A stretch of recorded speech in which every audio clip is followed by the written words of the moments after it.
Allora, quanto ne può? Dillo.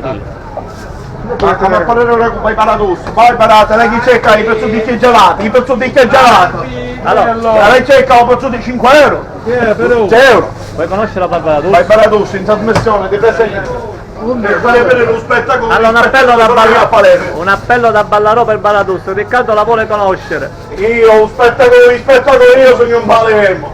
E com'è? Lo spettacolare. Oh, stiamo facendo una capovolina. A sirenare! A sirenare! Scusa, ma che ti piace di Barbara D'Urso?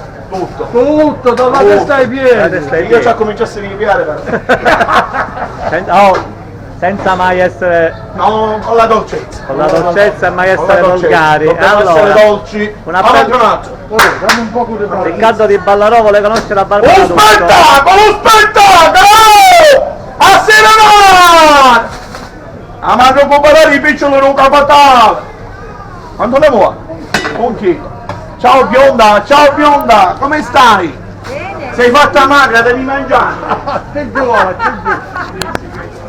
Sei fatta sicca bionda, dovete mangiare a Palermo.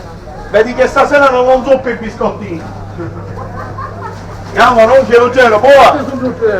Grazie, nero. Un chilo c'era, non mi via, che mi va un chilo, me ne mangia. Allora, com'è, Perù?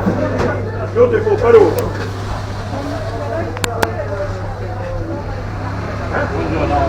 Lei li conosce? Ho quelli per mangiare. Almeno.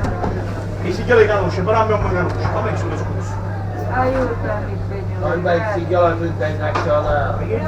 Me ne chiottai, ti do il mio 4 kg di fegato.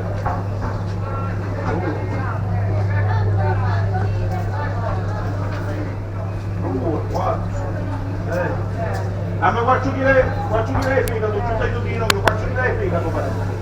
Non sei tutino, non ti che per un secchio di qua. No, c'è. Di chi qua? C'è una sceddana.